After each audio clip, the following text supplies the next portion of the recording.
Hello বন্ধুরা, কেমন আছো সবাই? আমার নাম সম্পদ চক্রবর্তী। আমি তোমাদের অঙ্ক ক্লাস করাবো ক্লাস নাইনের। ক্লাস নাইনের যে প্রথম চ্যাপ্টার, তার নাম হচ্ছে বাস্তব সংখ্যা।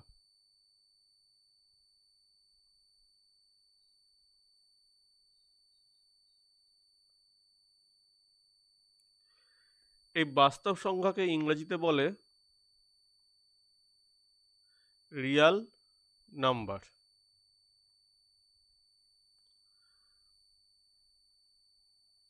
তো এই চ্যাপ্টারটা আমি আজকে করাবো। পুরো চ্যাপ্টার আজকে করব না, ছোট্ট ছোট্ট টপিক আমরা এক একটা ভিডিওতে কভার করব। আমি যে বইটা ফলো করছি সে বইটা সরকারি বই নয়। এই বইটা হচ্ছে কেশব নাগের বই। কেশব নাগের বইটা হয়ে যাওয়ার পর আমরা একটা ম্যারাথন একটা ভিডিও করব, যে ভিডিওতে আমরা সরকারি বইয়ের সমস্ত করে দেখি যে অঙ্কগুলো আছে সে অঙ্কগুলো আমরা করব। তার সাথে সাথে গুরুত্বপূর্ণ যে উদাহরণগুলো আছে সেই উদাহরণগুলো আমরা করব। ঠিক আছে, তাহলে চলো আমরা শুরু করি আজকের চ্যাপ্টার রিয়াল নাম্বার। এখন এই বাস্তব সংখ্যায় আমরা কি শিখব? বাস্তব সংখ্যাতে আমরা কি শিখব? 1 নম্বর, স্বাভাবিক সংখ্যা।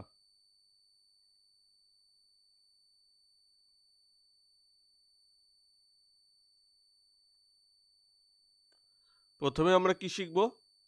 স্বাভাবিক সংখ্যা। একে ইংরেজিতে বলা হয় ন্যাচারাল নাম্বার। নেক্সট, অখণ্ড সংখ্যা।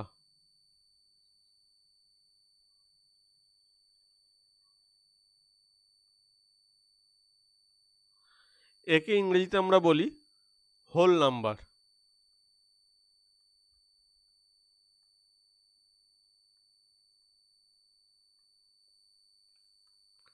নেক্সট শিখবো আমরা পূর্ণ সংখ্যা।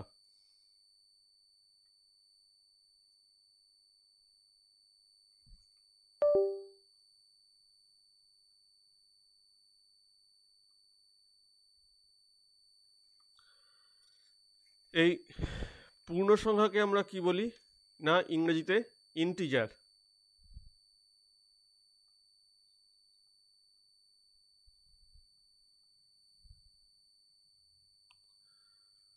পূর্ণ সংখ্যার পর আমরা শিখব মূলদ সংখ্যা।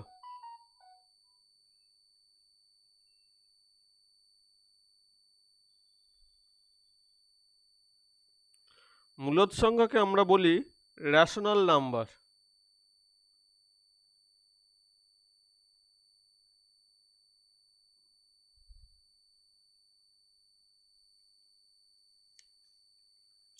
তাহলে মূলদ হলে আমাদের আরেকটা থাকবে কি, অমূলদ সংখ্যা।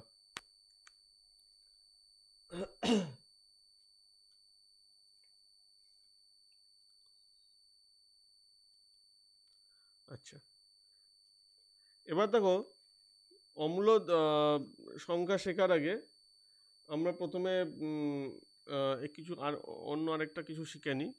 শিখবো আমরা হ্যাঁ, অম্লদই বলতে হবে, অম্লদ সংখ্যা। ঠিক আছে, অম্লদ সংখ্যা, কেন ওগুলো তো মূলদের ভাগ। যাই হোক,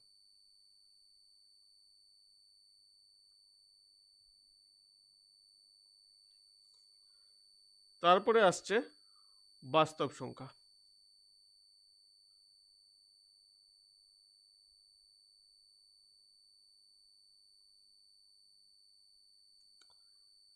এখন দেখো, এই এত জিনিস তো একদিনে পড়া সম্ভব নয়। একদিনেই মূলদ, একদিনে অমূলদ, একদিনে পূর্ণ সংখ্যা, একদিনে অখণ্ড সংখ্যা, স্বাভাবিক সংখ্যা, এগুলো একদিনে পড়া সম্ভব নয়। তো আমরা কি করব? আমরা প্রথমে না এই স্বাভাবিক সংখ্যা, অখণ্ড সংখ্যা, পূর্ণ সংখ্যা, এই তিনটে আমরা শিখে নেব।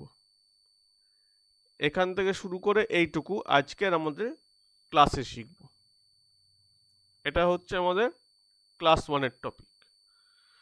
মূলদ সংখ্যা যেটা আছে এটা শিখতে আমাদের 2 দিন থেকে 3 দিন বা 4 দিনের মতো লাগবে। তাহলে ক্লাস 2, ক্লাস 3, ক্লাস 4, ক্লাস 5, ঠিক আছে। এরপরে আছে আমাদের অমূলদ সংখ্যা। এখন এই অমূলদ সংখ্যা এটা শিখতে আমাদের 2টো ক্লাস লাগবে।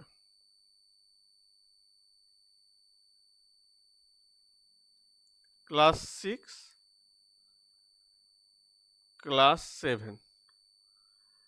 তারপরে আছে বাস্তব সংখ্যা, এটা আমাদের গোটা 3-4টে ক্লাসের মতো লাগবে।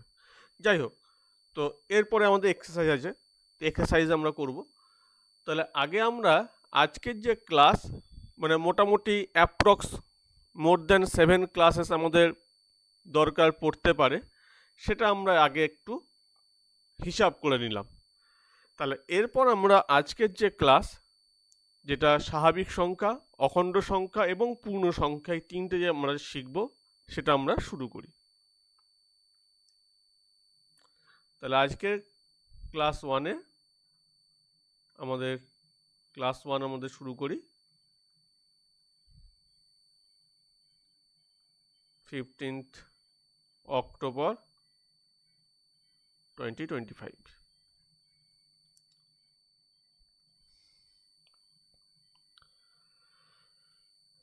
তাহলে প্রথম হচ্ছে আমাদের স্বাভাবিক সংখ্যা।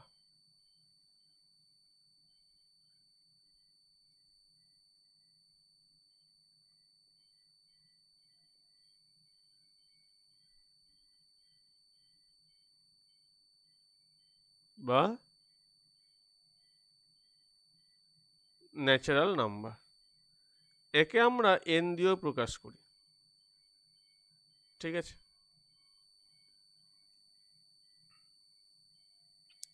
তাহলে ন্যাচারাল নাম্বার আমরা কাকে বলবো? যদি আমি জিজ্ঞেস করি, আচ্ছা আমাকে বলো তো ন্যাচারাল নাম্বার কাকে বলবো আমরা? দেখো, ন্যাচারাল নাম্বার শুরু হয় 1 থেকে এবং চলে অসীম পর্যন্ত। মানে 1, 2, 3, 4, 5, 6 এরকম করতে করতে অসীম পর্যন্ত চলবে আমার ন্যাচারাল নাম্বার। তাহলে এবার দেখো, যখন আমি বললাম যে ন্যাচারাল নাম্বার বা স্বাভাবিক সংখ্যা 1 থেকে শুরু হচ্ছে এবং চলে অসীম পর্যন্ত, তার মানে আমরা একটা জিনিস এখান থেকে শিখে গেলাম কি না, ন্যাচারাল নাম্বারের এই যে সিরিজটায় বা ন্যাচারাল নাম্বারের সবচেয়ে ছোট সংখ্যা কোনটা না, সবচেয়ে ছোট সংখ্যা হচ্ছে আমাদের এই 1। তাহলে ন্যাচারাল নাম্বারের ক্ষুদ্রতম সংখ্যা কোনটা? ন্যাচারাল নাম্বারের ক্ষুদ্রতম সংখ্যা হচ্ছে 1। আচ্ছা, এবার যদি বলি বৃহত্তম সংখ্যা কোনটা, সেটা কিন্তু বলা সম্ভব নয়। তাহলে ন্যাচারাল নাম্বারের বৃহত্তম সংখ্যা আমরা কিছু জানি না, কিন্তু ক্ষুদ্রতম ন্যাচারাল নাম্বার বা স্বাভাবিক সংখ্যা হচ্ছে 1। এবার যদি তোমাকে আমি জিজ্ঞেস করি, আচ্ছা 0 কি ন্যাচারাল নাম্বারের মধ্যে পড়বে কি পড়বে না? যদি আমি জিজ্ঞেস করি যে আচ্ছা 0 কি ন্যাচারাল নাম্বারের মধ্যে পড়বে কি পড়বে না, 0 কি কোনো স্বাভাবিক সংখ্যা, 0 কি কোনো স্বাভাবিক সংখ্যা, যদি এটা আমি জিজ্ঞেস করি, তার অ্যান্সার হচ্ছে নো, 0 স্বাভাবিক সংখ্যার মধ্যে পড়ে না, ঠিক আছে। তাহলে দেখো, ন্যাচারাল নাম্বারে আমরা কিন্তু 2টো বৈশিষ্ট্য বা 3টে বৈশিষ্ট্য শিখে গেলাম। কি শিখলাম? 1 নম্বর, ন্যাচারাল নাম্বার 1 থেকে 1, 2, 3, 4 এরকম করে এগিয়ে যায়। 2 নম্বর, ক্ষুদ্রতম সংখ্যা কোনটা? 1। 0 ন্যাচারাল নাম্বার নয়। আচ্ছা, এবার দেখো, যদি আমি বলি আচ্ছা -1, -2 -3 এগুলো কি ন্যাচারাল নাম্বার? আরে 1 2 3 4 5 6 লিখেছি, আগে একটা করে মাইনাস বসিয়ে দিলে কি এমন মহাভারত অশুদ্ধ হয়ে যায়? হ্যাঁ, অশুদ্ধ হয়ে যায়। -1 -2 -3 এগুলো ন্যাচারাল নাম্বারের মধ্যে আসে না। তাহলে আমরা কি দেখতে পাচ্ছি দেখো, 0 থেকে 0 একটা মিডলে রাখো, এরপরে 1 2 3 4 এরকম করে যত এগিয়ে যাবে এইখান থেকে সবগুলোই কিন্তু আমার ন্যাচারাল নাম্বার। এই 0 থেকে শুরু করে এই 1, এই -2, এই -3, এই যে এই পার্টটা ন্যাচারাল নাম্বারের মধ্যে আসে না। ঠিক আছে? আচ্ছা, এবার দেখো নেক্সট আরেকটা জিনিস আমরা শিখি। যদি আমরা দুটো ন্যাচারাল নাম্বার পরস্পরকে যোগ যদি করি, তাহলে কি আমরা ন্যাচারাল নাম্বার মানে স্বাভাবিক সংখ্যাই পাবো? 2 একটা স্বাভাবিক সংখ্যা, 3ও একটা স্বাভাবিক সংখ্যা। তাহলে 3 আর 2 যোগ করলে কত হয়? 5। তাহলে 5 কি স্বাভাবিক সংখ্যা? হ্যাঁ, 5ও তো স্বাভাবিক সংখ্যা। তাহলে আমরা কি জানতে পারছি না, দুটো স্বাভাবিক সংখ্যা যোগ করলে যে যোগফলটা আমরা পাবো সেটাও কিন্তু একটা স্বাভাবিক সংখ্যা। এবার প্রশ্ন উঠতেই পারে, স্যার যোগের কথা তো বললেন বুঝলাম, বিয়োগের কথা দেখি। দেখো দুটো স্বাভাবিক সংখ্যা বিয়োগ করছি, 3 থেকে আমরা যদি 2 বিয়োগ করি আমরা অ্যান্সার কত পাই? 1 পাই।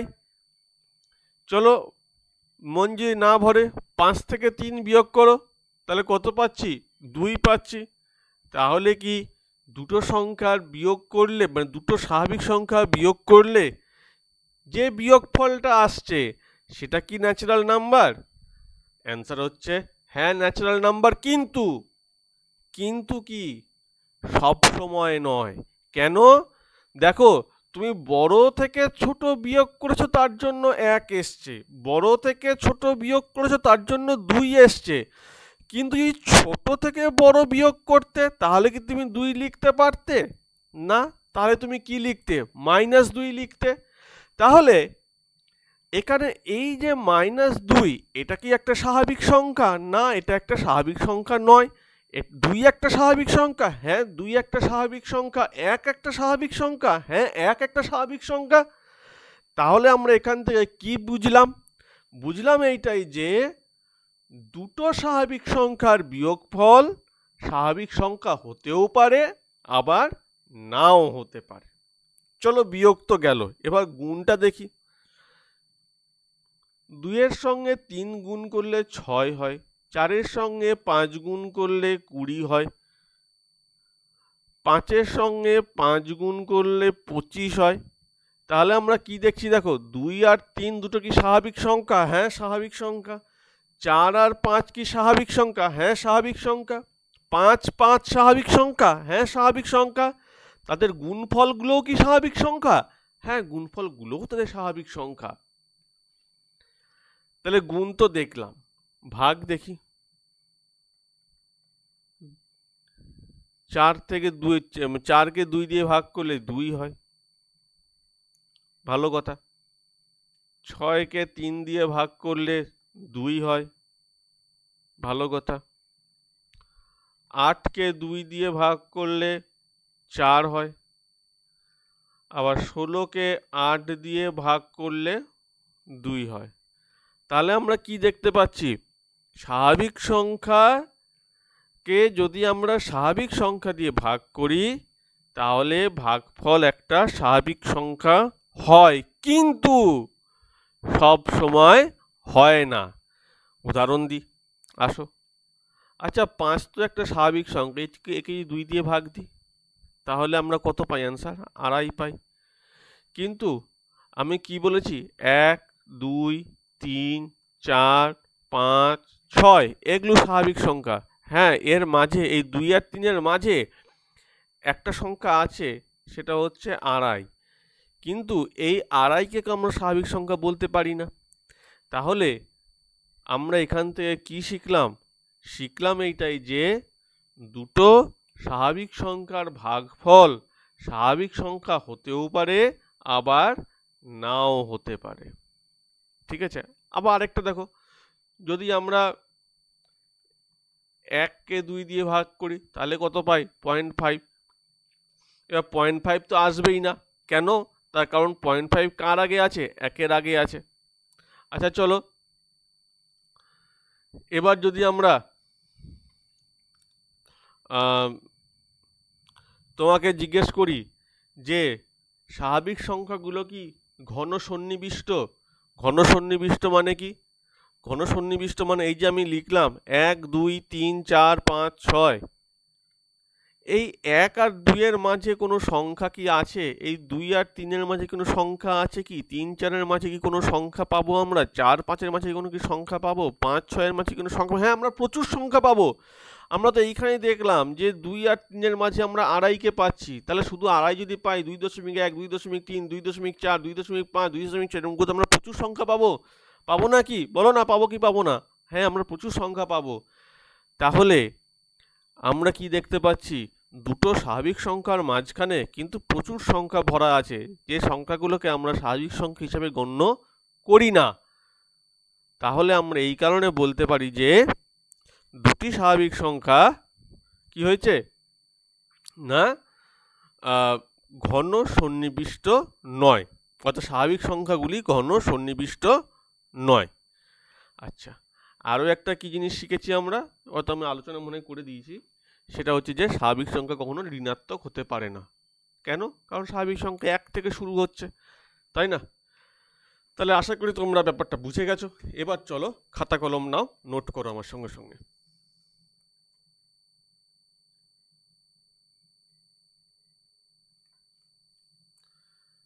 তাহলে আমরা স্বাভাবিক সংখ্যা কাকে বলবো?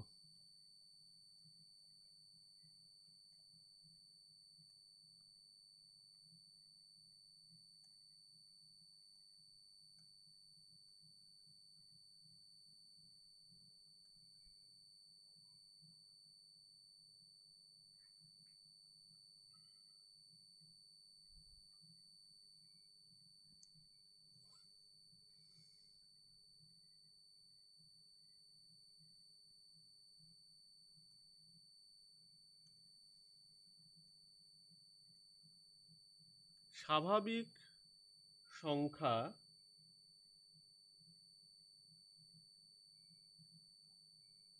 বলতে 1 2 3 4 এরকম অসীম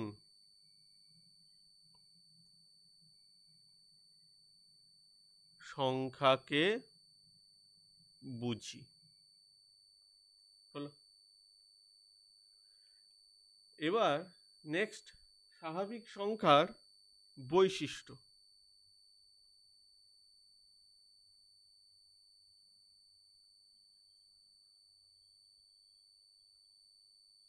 স্বাভাবিক সংখ্যার বৈশিষ্ট্য।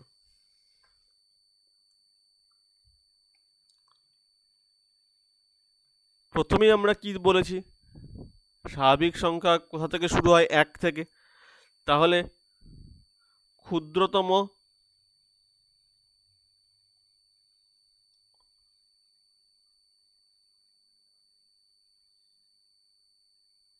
স্বাভাবিক সংখ্যা 1। বৃহত্তম স্বাভাবিক সংখ্যা বলে কিছু হয় না। 3, শূন্য স্বাভাবিক সংখ্যা নয়। 4,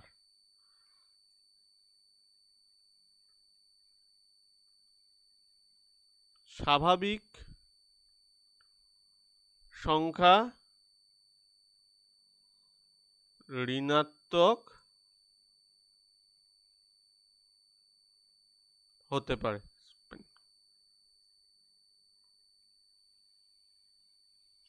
ওকে।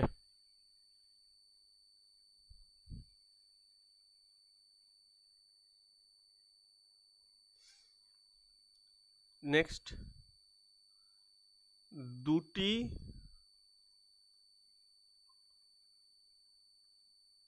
স্বাভাবিক সংখ্যার যোগফল কি হবে? স্বাভাবিক সংখ্যা। নেক্সট, দুটি স্বাভাবিক সংখ্যার বিয়োগফল সর্বদা স্বাভাবিক সংখ্যা হয় না। নেক্সট, দুটি স্বাভাবিক সংখ্যার গুণফল সর্বদা স্বাভাবিক সংখ্যা। নেক্সট,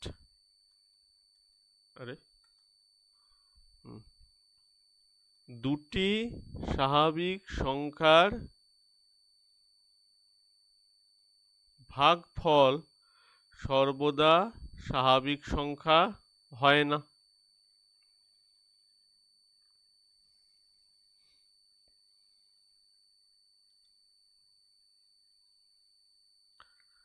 স্বাভাবিক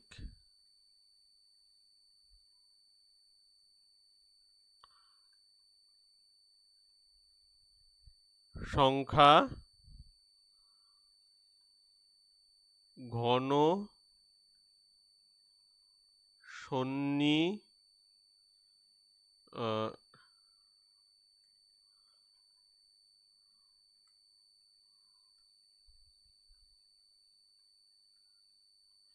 বেশিত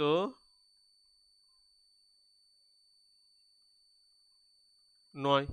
এর মানে কি লিখে দিই। অর্থাৎ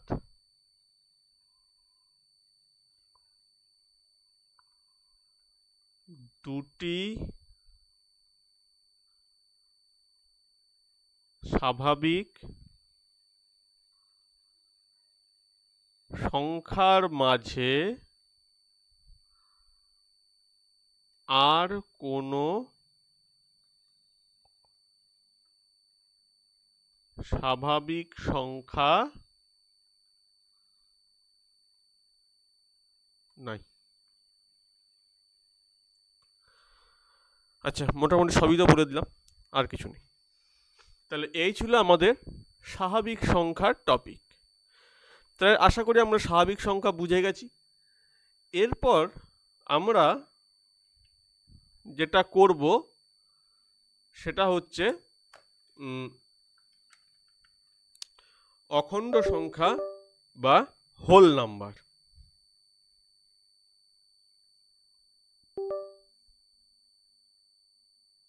নেক্সট আমরা আসি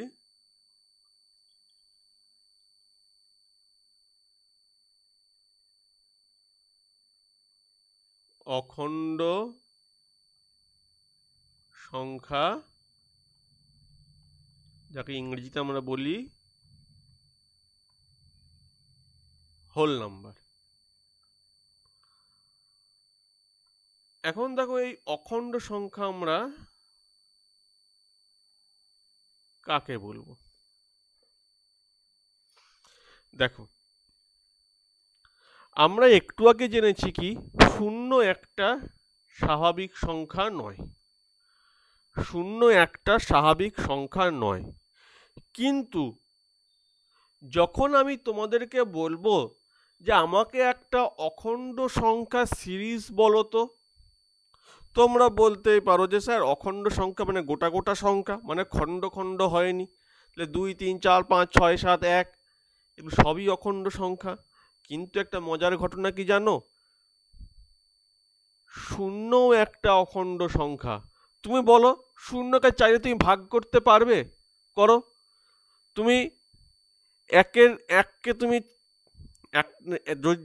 যদি তোমাকে 1 টাকা দিই, তুমি চাইলে 1 টাকাকে 4 ভাগ করতে পারো। 4 ভাগ করলে কি হবে? 25 পয়সা 25 পয়সা 25 পয়সা হবে।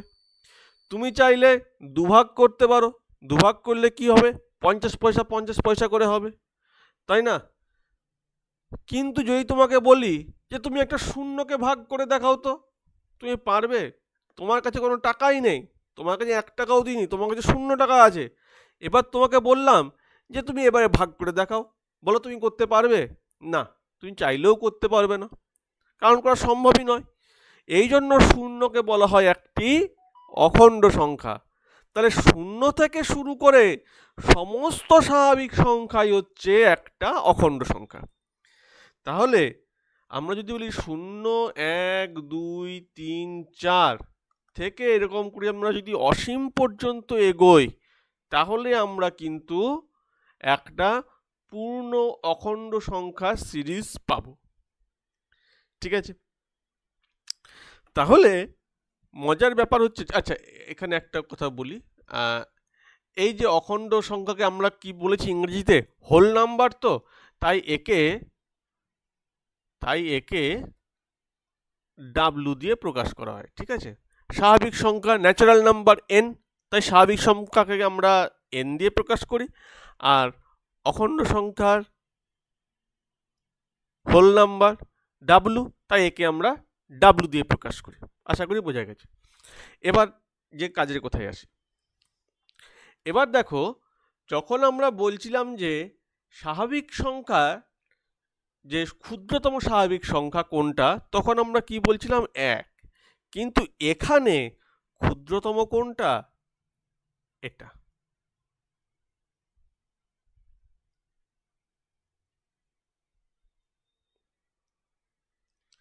এবার যদি তোমাকে আমি বলি যে আচ্ছা, স্বাভাবিক সংখ্যার বৈশিষ্ট্যগুলো, মানে সরি, হোল নাম্বার অর্থাৎ অখণ্ড সংখ্যার বৈশিষ্ট্যগুলো আমাকে বলো তো।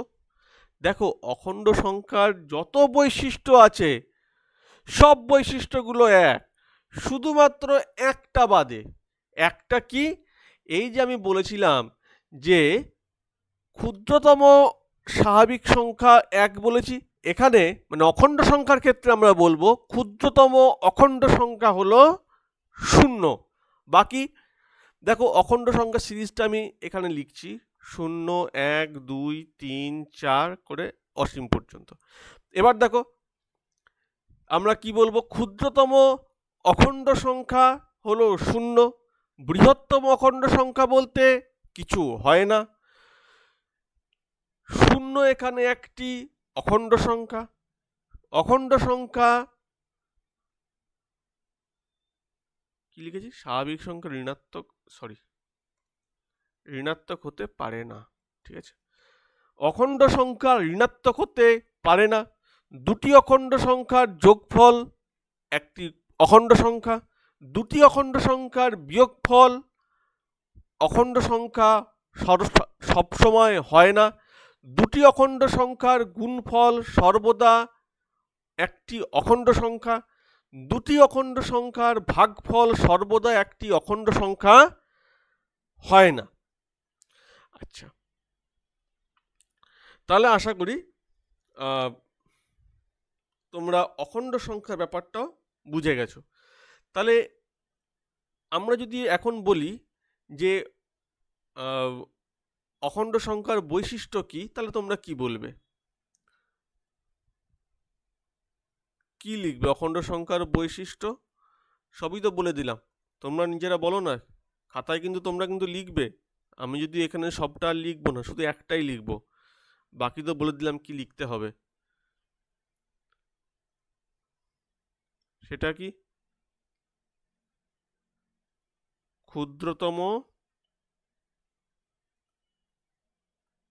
অখণ্ড সংখ্যা 0। বাকি লিখে দেবো কি? চলো লিখে দিই, কতক্ষণ আর সময় যাবে। আমার সঙ্গে সঙ্গে তোমরাও লিখে নাও, নাহলে তোমরা খাতায় লিখবে না, আমি ভালো করেই জানি। বৃহত্তম অখণ্ড সংখ্যা বলে কিছু হয় না। দুটি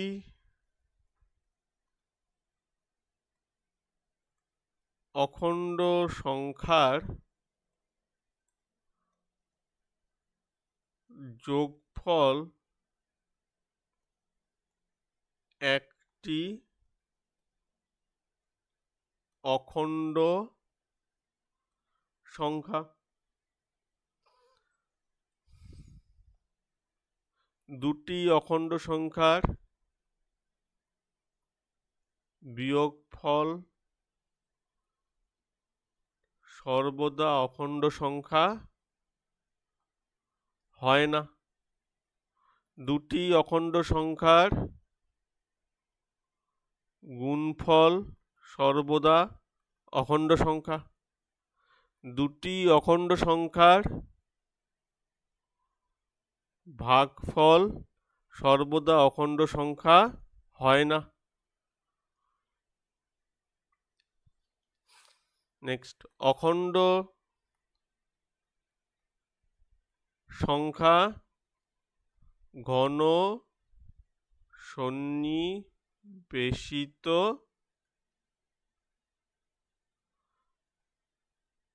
নয়। ব্যাস, আমাদের অখণ্ড সংখ্যার কাজ এখানেই শেষ হলো। এরপর আমরা শিখব কি না, পূর্ণ সংখ্যা। আজকে কতদূর করব বলেছিলাম? পূর্ণ সংখ্যা পর্যন্ত করব বলেছিলাম, তাই না? তো চলো আমরা এবার শিখে দিই আমাদের পূর্ণ সংখ্যা। এবার এই পূর্ণ সংখ্যা শেখার আগে তোমাদের যেটা কাজ হবে কি জানো, অখণ্ড সংখ্যা এবং স্বাভাবিক সংখ্যা একবার চোখ বুলিয়ে নেওয়া। এমন কিছু আলাদা কিছু নেই, প্রায় সবই এক। হ্যাঁ, শুধু একটু একটু আলাদা। তাই তোমরা দুটোতে আমরা চোখ বুজিয়ে, মানে একটু চোখ বুলিয়ে নাও। আমি এক্ষুনি আসছি, আর যাচ্ছি। এই এক্ষুনি আমি আসছি, এই গেলাম, আর নাও এই চলে এলাম। এবার আমরা নেক্সট যে টপিক, সেই টপিকটা হচ্ছে পূর্ণ সংখ্যা। এই পূর্ণ সংখ্যাটা এখন আমরা করব।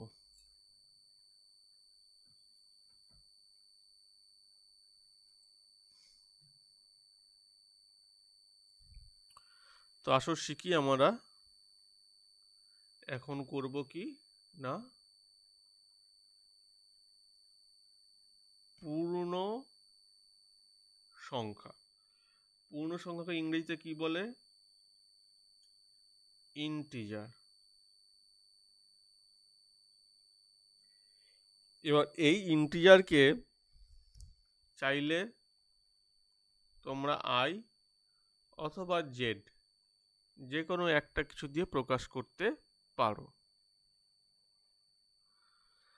এখন প্রশ্ন হচ্ছে যে আমরা পূর্ণ সংখ্যা কাকে বলবো?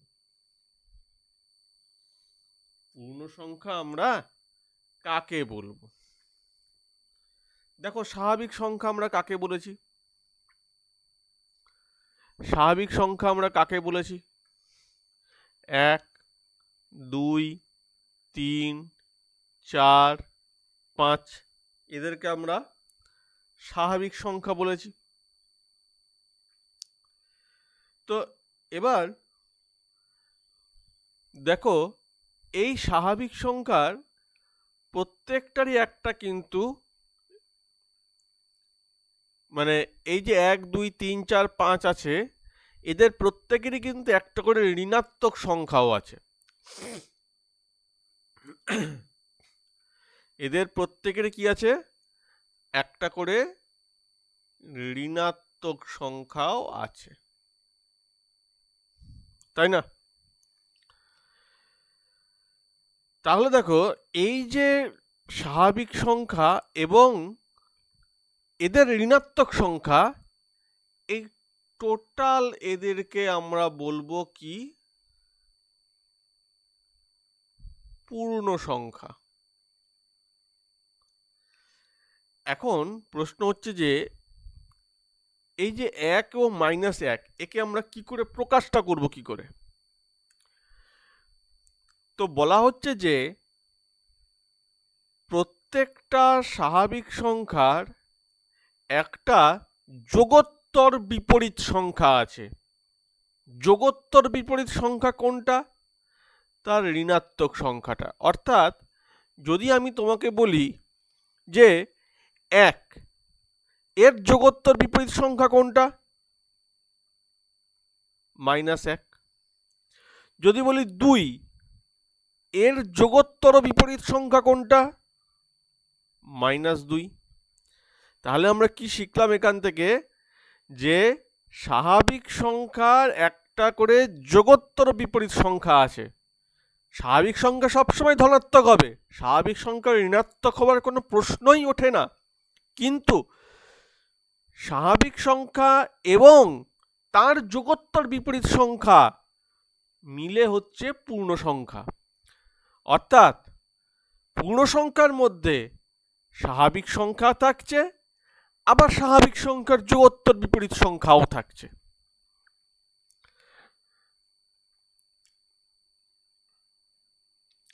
এবার এই যে পূর্ণ সংখ্যা যেগুলো আমি কথাগুলো বললাম, এর এখন আমরা একটু ইয়ে করে নিই, কি বলে, বৈশিষ্ট্যগুলো জেনে নিই। তো দেখো, স্বাভাবিক সংখ্যা শুরু কোথা থেকে হয়? 1, 2, 3, 4, 5 এখান থেকে শুরু হয়। এর আগে কে আছে? 1-এর আগে কে আছে? 0 আছে। তারপর কি হচ্ছে? তারপরে -1, -2, -3, -4, -5, -6। ঠিক আছে? এখন প্রশ্ন হচ্ছে যে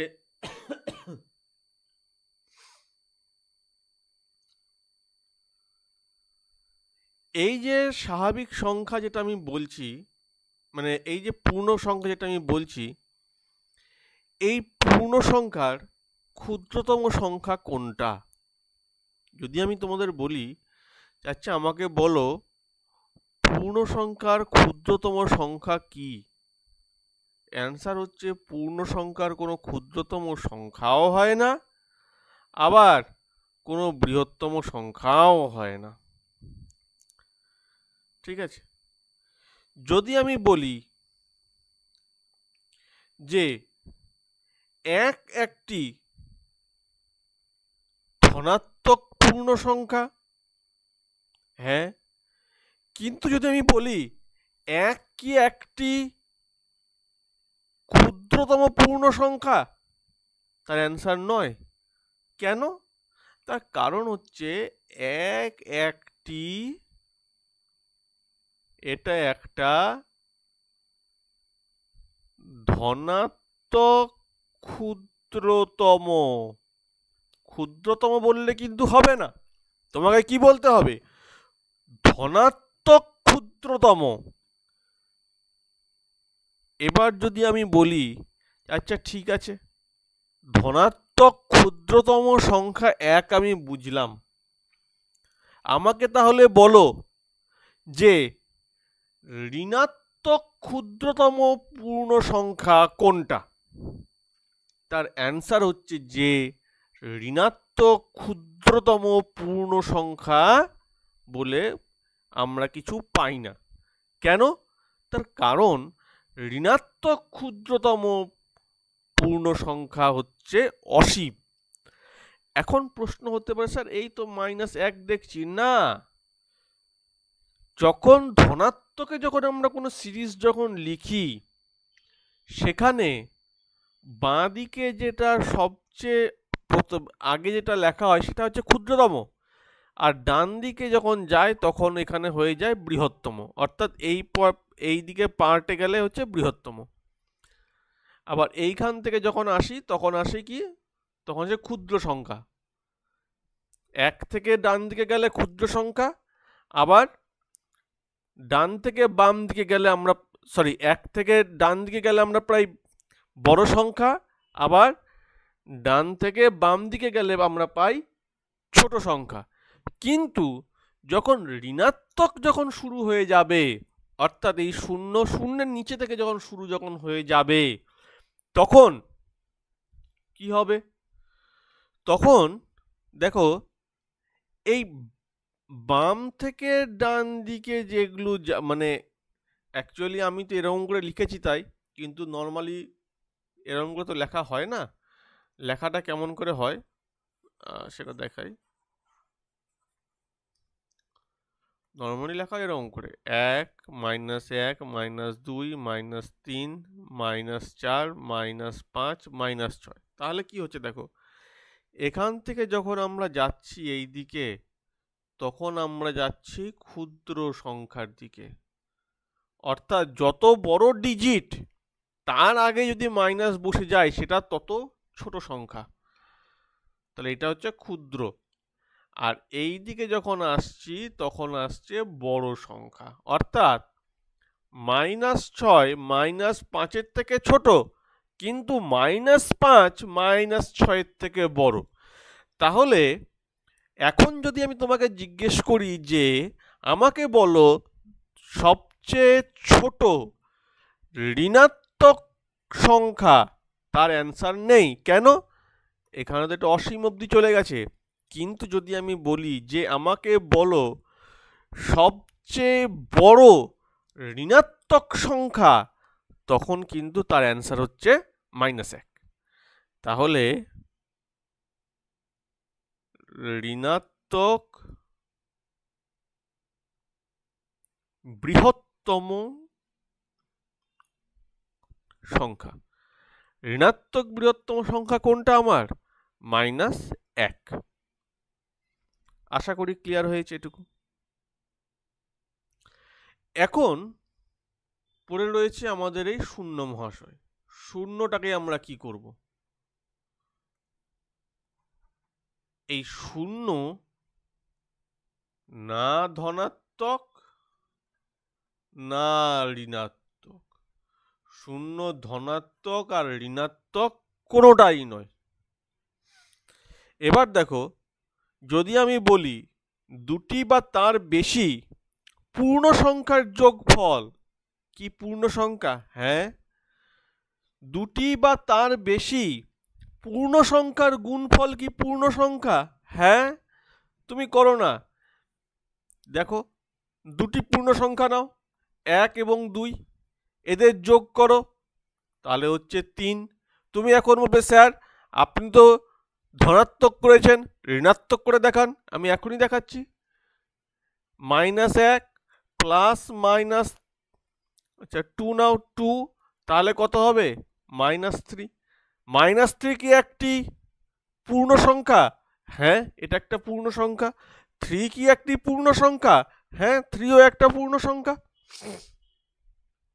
তাহলে যোগ হলো। এবার আমি আসি গুণে, দেখি গুণ হলে কি হয়। 1 গুণিত 2, 2, 3 গুণিত 2, আরে বাবা 6। ঠিক আছে স্যার, আপনি ধনাত্মক দেখাচ্ছেন, ঋণাত্মক দেখান। -2 ইন্টু -3, 6। -5 ইন্টু -6, 30। দেখো একটা জিনিস আমরা কিন্তু এখান থেকে জানতে পারছি, এই যে 6, এই 6 তো পূর্ণ সংখ্যা, তার সঙ্গে সঙ্গে এটা একটা স্বাভাবিক সংখ্যা। তাহলে আমরা কি এখান থেকে আরো একটা কনক্লুশন পেতে পারি যে দুটি পূর্ণ সংখ্যার গুণফল একটা স্বাভাবিক সংখ্যা। হ্যাঁ, আমরা পেতে পারি কনক্লুশন এখান থেকে একটা, যে দুটি পূর্ণ সংখ্যার গুণফল একটা স্বাভাবিক সংখ্যা।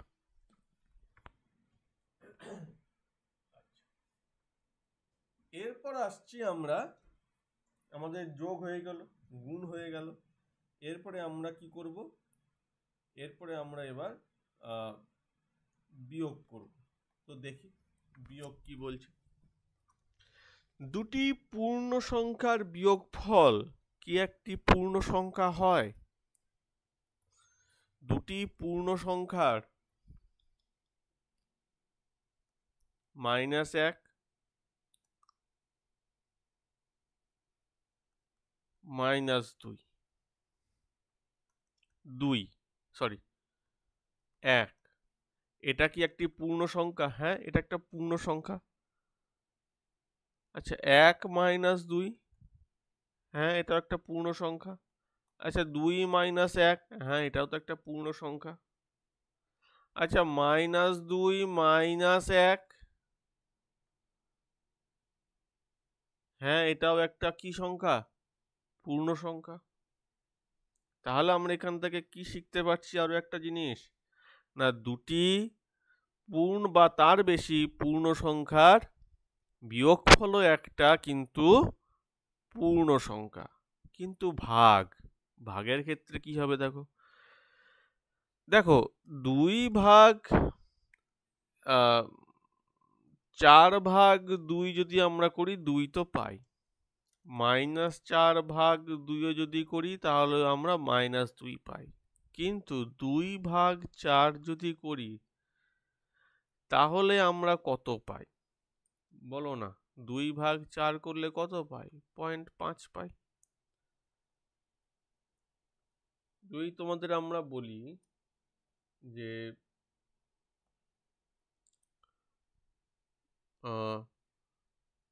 3/6, 3/6 করলে কত পাবে? সেই 0.5 পাচ্ছ। তাহলে দেখো ভাগের ক্ষেত্রে কিন্তু দুটি বা তার দুটি পূর্ণ সংখ্যা ভাগের ক্ষেত্রে কিন্তু আমরা যে রেজাল্ট যেটা পাবো সেটা কিন্তু সব সময় পূর্ণ সংখ্যা নাও হতে পারে। পূর্ণ সংখ্যা যেমন এখানে হচ্ছে দুটি সংখ্যা, দুটি পূর্ণ সংখ্যা ভাগের ক্ষেত্রে, কিন্তু এখানে তো আমরা পাচ্ছি না। পাচ্ছে কি বলো না? পাচ্ছি না তো।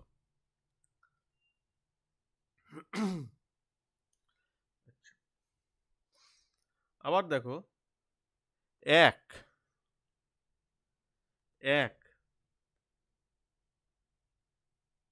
-1, এদের যদি আমি যোগ করতে বলি তাহলে অ্যান্সার কত হবে? 0 হবে।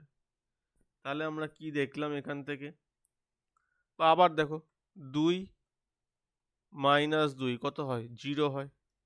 তাহলে আমরা এখান থেকে কি জানতে পারছি? জানতে এটাই পারছি যে যে কোনো ধনাত্মক পূর্ণ সংখ্যা এবং তার বিপরীত ঋণাত্মক পূর্ণ সংখ্যার যোগফল সবসময় 0 হয়। আর আমরা আরো একটা জিনিস কি জেনেছি? প্রত্যেকটা ধনাত্মক সংখ্যার একটি করে যোগোত্তর ও বিপরীত সংখ্যা বিদ্যমান থাকে। যোগোত্তর ও বিপরীত সংখ্যা বলতে কি বোঝায়? না ঋণাত্মক সংখ্যা। আর এটাও ঠিক একই ব্যাপার, না 1 2 3 4 এই যে লিখছি এর মাঝখানে তো প্রচুর সংখ্যা আছে তাই না? কিন্তু সেই সংখ্যাগুলোকে কি আমরা পূর্ণ সংখ্যা বলে গণ্য করছি? না, করছি না। তাহলে আমরা এখানেও বলতে পারি যে পূর্ণ সংখ্যাগুলি মানে ঘন সন্নিবেশিত নয়। অর্থাৎ পরপর দুটি পূর্ণ সংখ্যা মাঝে আর কোনো পূর্ণ সংখ্যা নেই। অন্য সংখ্যা আছে কিন্তু পূর্ণ সংখ্যা নেই। তাহলে আমরা পূর্ণ সংখ্যার চ্যাপ্টারটাও শেষ করলাম। এবার আমরা পূর্ণ সংখ্যার বৈশিষ্ট্যগুলো লিখে নিই। লিখে নিয়ে আজকে ক্লাসটা এখানে আমরা শেষ করব। তারপরের ক্লাসে আমরা এই পূর্ণ সংখ্যার উপরে এই যে যা করলাম তার উপর আমরা একটা ছোট্ট একটা অনুশীলনী করব। ঠিক আছে? তো আজকে আমরা পূর্ণ সংখ্যার বৈশিষ্ট্যটা এবার লিখে নিই, চলো।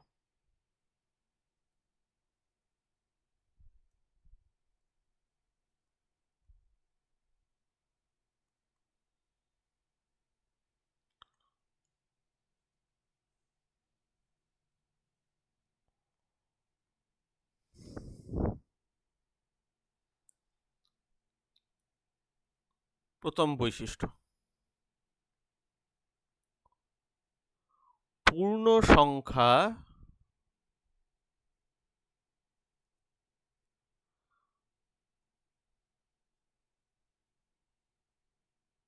ক্ষুদ্রতম বা বৃহত্তম সংখ্যা নেই।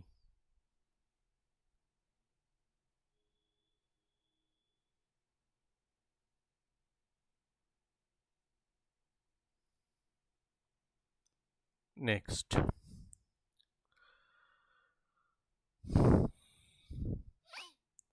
এক একটি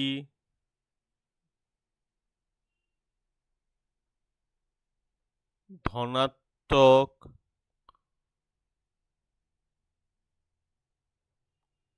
ক্ষুদ্রতম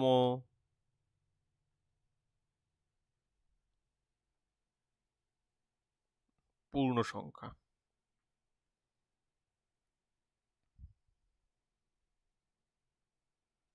-1 একটি ঋণাত্মক বৃহত্তম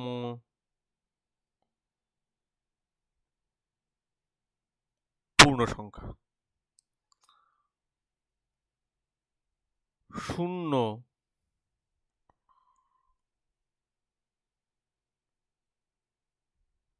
ঋণাত্মক বা ধনাত্মক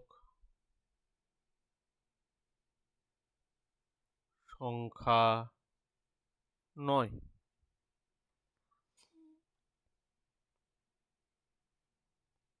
দুটি বা তার বেশি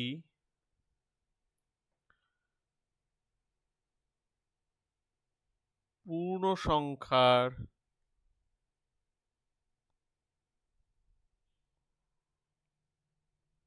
যোগফল বিয়োগফল গুণফল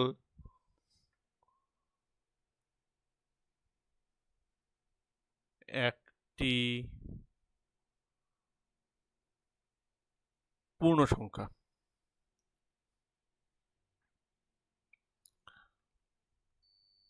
দুটি পূর্ণ সংখ্যার ভাগফল সর্বদা পূর্ণ সংখ্যা হয় না।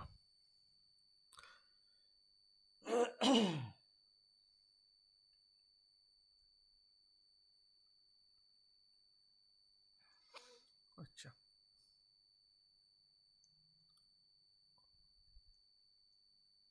নেক্সট, প্রতি ধনাত্মক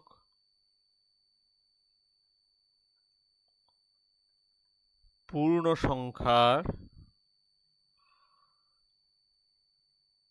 একটি যোগোত্তর বিপরীত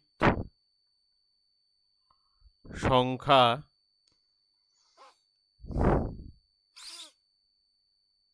থাকে ও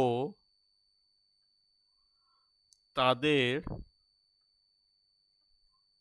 যোগফল 0 হয়।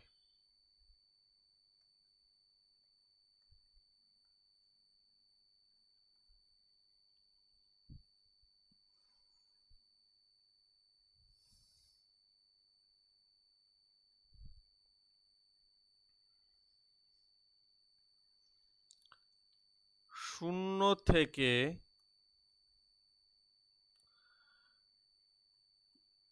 যে কোনো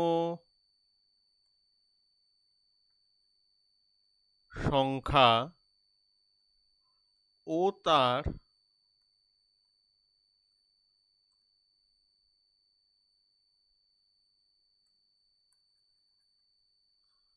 যোগোত্তর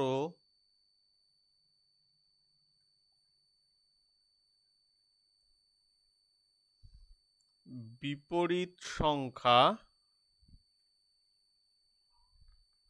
সমদূরবর্তী হয়। এটা কি একটু বলে দিই, এটা আমি বলতে ভুলে গেছি।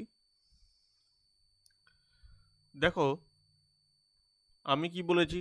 0, এরপরে 1, 2, 3, 4।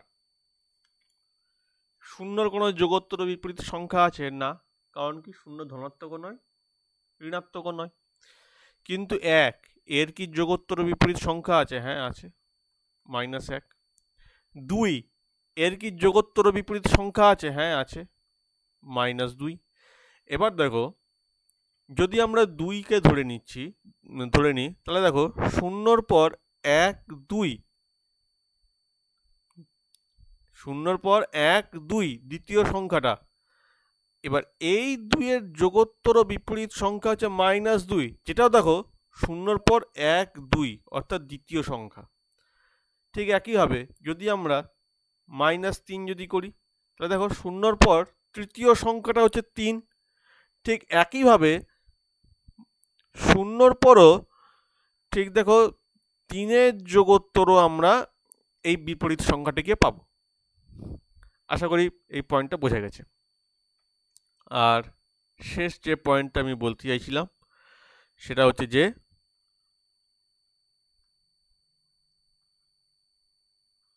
সংখ্যা রেখায় পূর্ণ সংখ্যা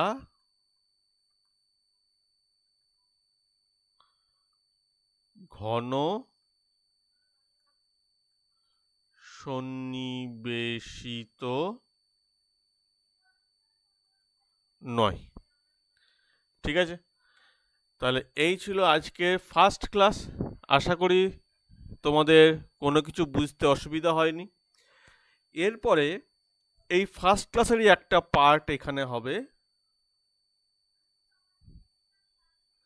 এইখানে যে ক্লাসটা হবে এটা ফার্স্ট ক্লাসেরই অংশ। এখানে হবে আমাদের এক্সাম্পল। ঠিক আছে, তো কালকের ক্লাসে আমরা এই যে 3টে যে জিনিস করলাম, স্বাভাবিক সংখ্যা, অখণ্ড সংখ্যা এবং পূর্ণ সংখ্যা, এদের আমরা এক্সাম্পল করব। ঠিক আছে, তো আজকের মতো এখানেই শেষ করছি। ভালো করে রিভিশন দাও এবং প্রত্যেকটা পয়েন্ট তোমরা নোট করবে। নোট করে কিন্তু ভালো করে লিখে লিখে প্র্যাকটিস করবে। কালকে শুক্রবার আমি আবার আসবো। তো ততক্ষণের জন্য টাটা।